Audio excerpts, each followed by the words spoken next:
Wait for some people to get in here.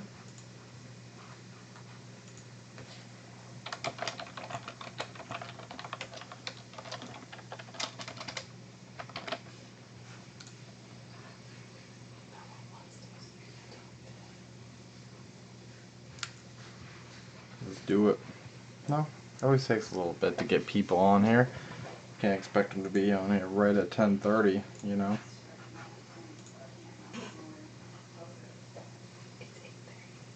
You know what I mean, 8:30.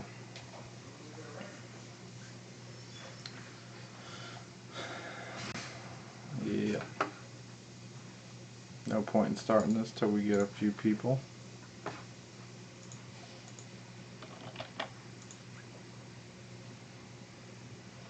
Week 9 in the books.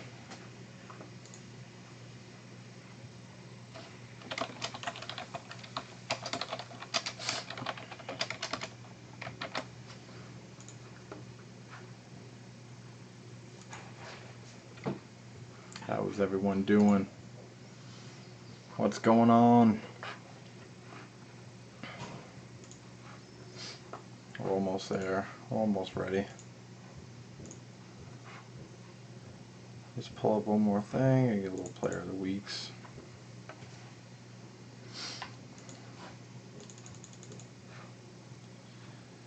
Alright.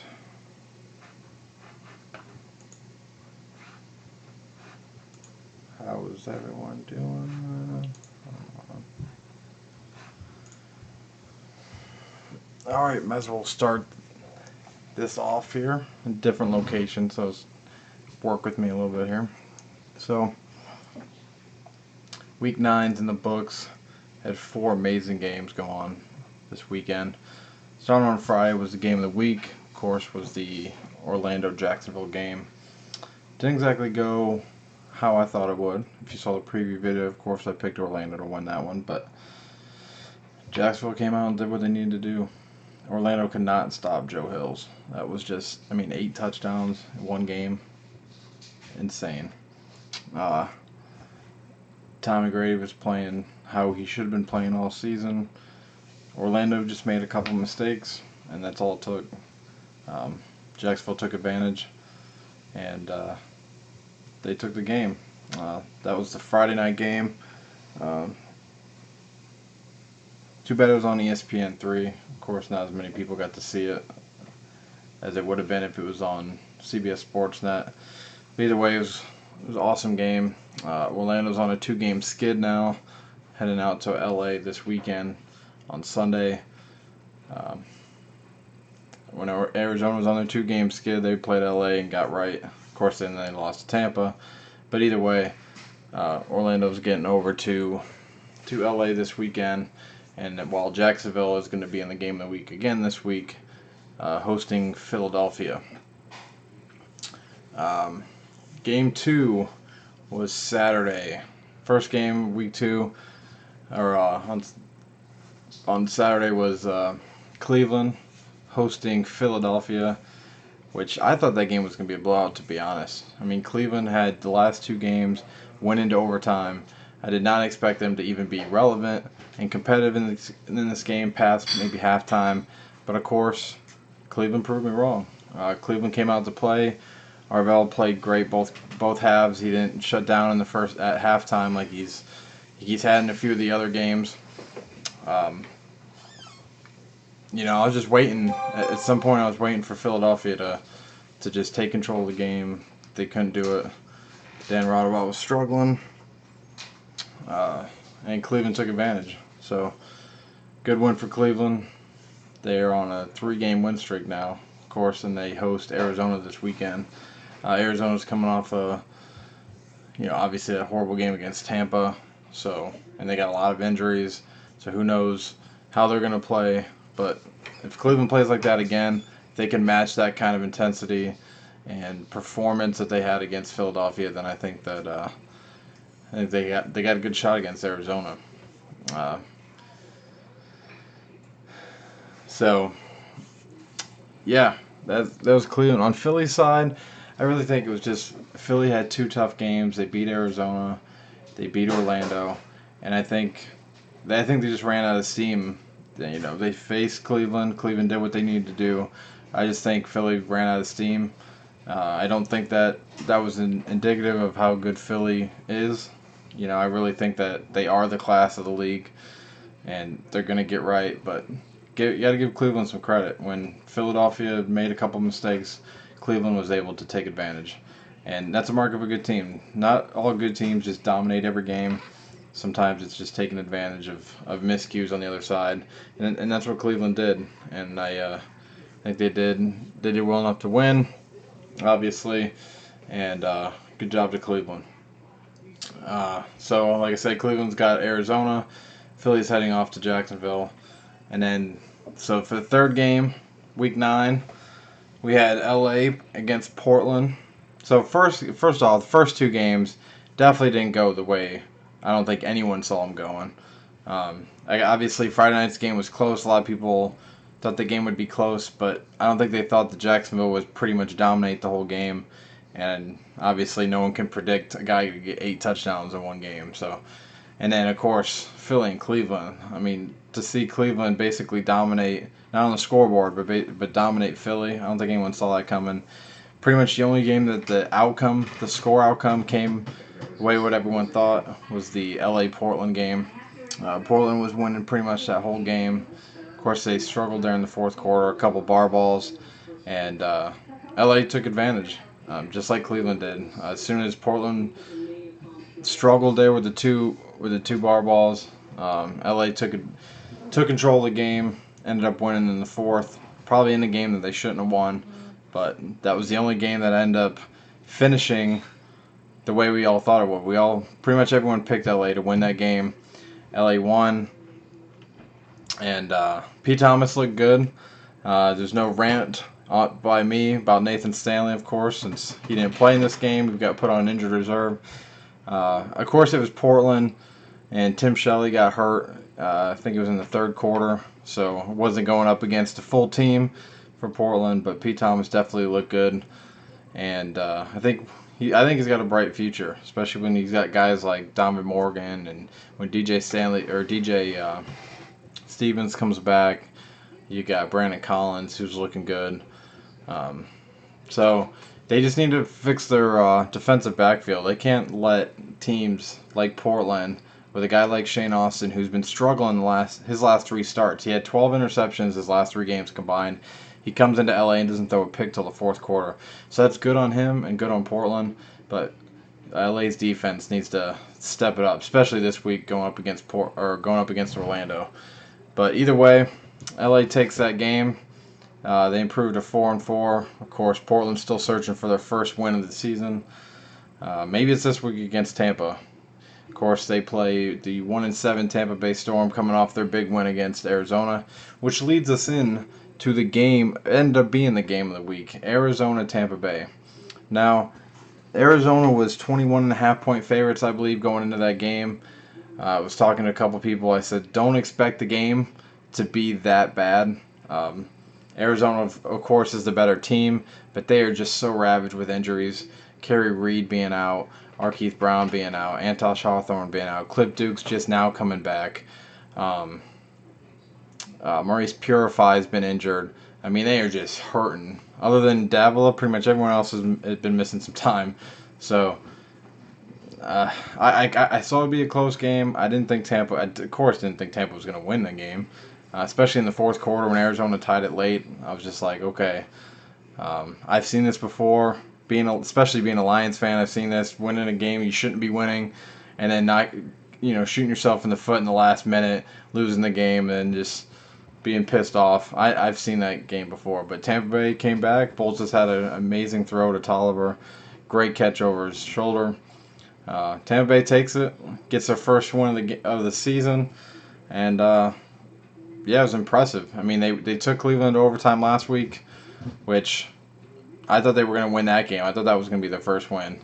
And then they've just been improving steadily ever since Boltus took over.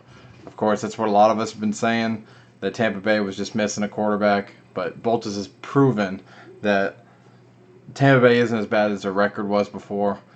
He's definitely much better than Jonathan Bain was and Adam Kennedy. So It's nice to see Tampa Bay be relevant. It's nice to see them beat Arizona.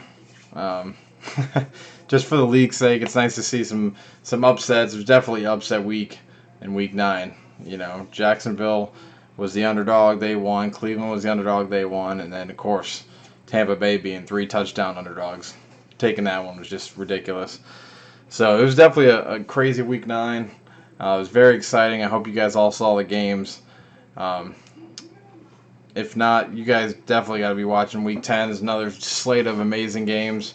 Just to run over them real quick again, we got Cleveland and hosting Arizona. We got LA hosting Orlando. We got Jacksonville hosting Philly. And then, of course, the Portland-Tampa Bay game, which if Tampa Bay wasn't going to win, I was actually talking about doing a preview video, game of the week. But, of course, week being spelled W-E-A-K.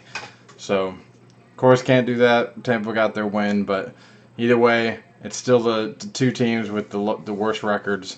So even that game is going to be compelling to see if Portland can finally get their first win, see if Tampa Bay can continue to, continue their momentum going to the next game.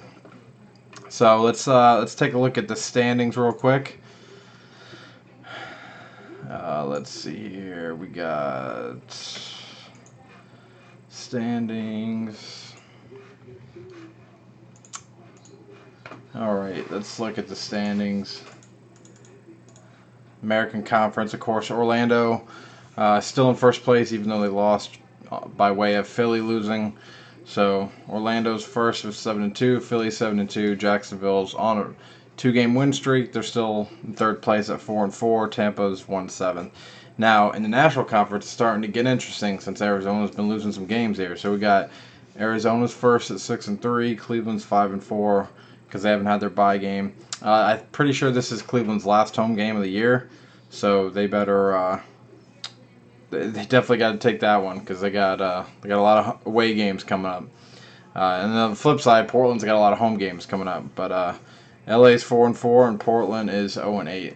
So there's your standings going into Week 10. Let's take a look at our awards. Here we go. Player of the Week awards, Week 9. Your Under Armour Offensive Player of the Week, obviously, Joe Hills. You get 8 touchdowns in a game. You know, even as a quarterback, you can probably get, Offensive Player of the Week. So, just amazing, 8 touchdowns.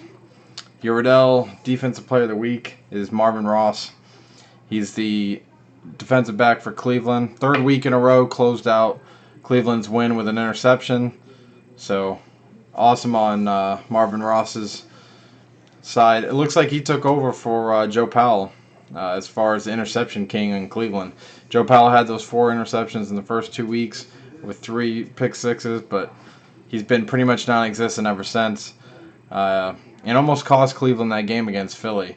If you missed that, Philly had an onside kick. Joe Powell tried to take it out of midair and take it back for a touchdown, tipped off his hands, and Philly almost got it. So ever since he took that tryout for the NFL, Joe Powell has been struggling a little bit. The J. Lewis Small Playmaker of the Week goes to my boy, Donovan Morgan.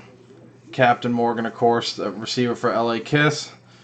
Former Rookie of the Year, perennial All-Arena performer. Had 7 receptions, 100 yards, and 4 touchdowns. So, your J. Lewis Small Playmaker of the Week, Captain Morgan. Your Cutter's Catch of the Week was the SportsCenter number 2 player in the top 10 plays of the day on Saturday. Quentin Sims with that amazing behind-the-back reach touchdown. Just awesome catch. It definitely was deserved to be that high on the SportsCenter top 10. So you make it on the SportsCenter top 10, you're more likely going to be the Cutter's Catch of the Week. So good job, Quentin Sims, that amazing catch. AFL Highlight of the Week goes to TT Tolliver. I mean, he had 2 great touchdowns at the end of the game to beat Arizona, including the game winner, which looked like a prayer from Jason Boltus. It looked like he was throwing it 10 rows into the crowd there. Tolliver ended up over the shoulder with a guy in his face, over the boards. Amazing catch by him. He gets your AFL Highlight of the Week. All right. So going in, let's see here. We got anybody on the chat here? Got nobody. So let's go right into the power rankings then, shall we? So power rankings going into week 10. There's a little bit of shuffling, of course, with these upsets. Number 1, Philly stays at number 1. Even though they lost, obviously all 3 of the top 3 teams in our power rankings all lost. So even at 7-2, Philly's still number 1. Orlando's number 2. They stay there, of course, since they lost 2. Yes, they lost. They lost 2 games in a row. Jacksonville beat them, but no, at 4-4, Jacksonville does not jump up to 2 or 1, even though they won this week. But they do jump up to number 3. I got Jacksonville at number 3 at 4-4, so they're definitely the top team at 500. What can you say? They came out of the bye, they blew out Portland, and then went up to Orlando and smacked around the Predators. So they deserve to be number 3. Number 4 is Arizona.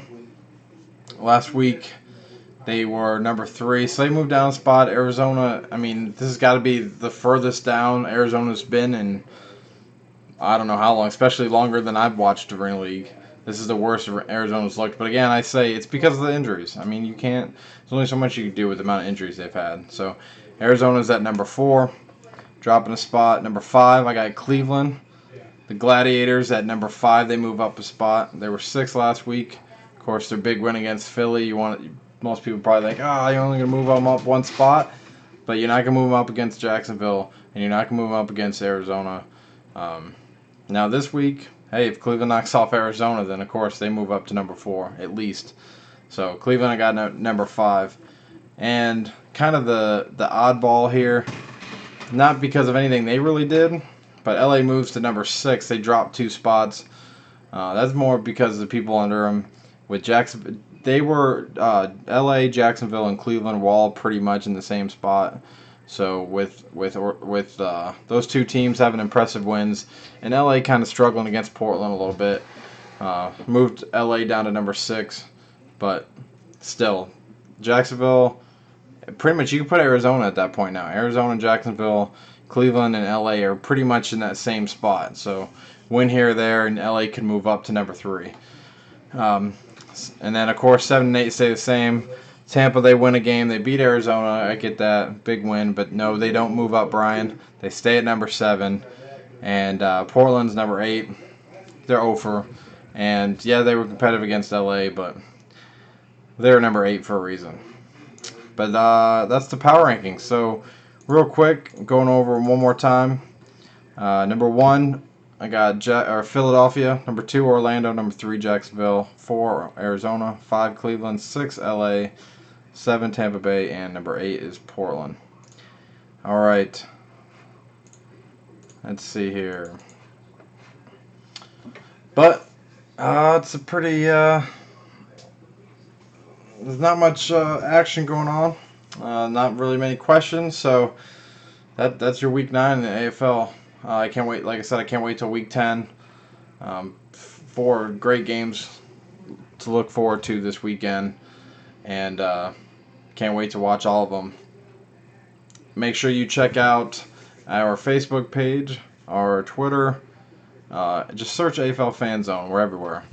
Twitter, Facebook, YouTube, all that stuff. We got our own page, AFLFanZone.com. Like, subscribe, share, all that. Do everything that you like to do. Like my channel on Twitter, or my page on Twitter at AFL. It is Arena Football Outsiders without the E. So Arena FB Outsiders without the E. But that's it. And I will see you guys on Friday. Game of the week, again, is Philly at Jacksonville. So that preview will be up on Friday. And then I'll see you guys later. Make sure you join the conversation over on Facebook. And take it easy.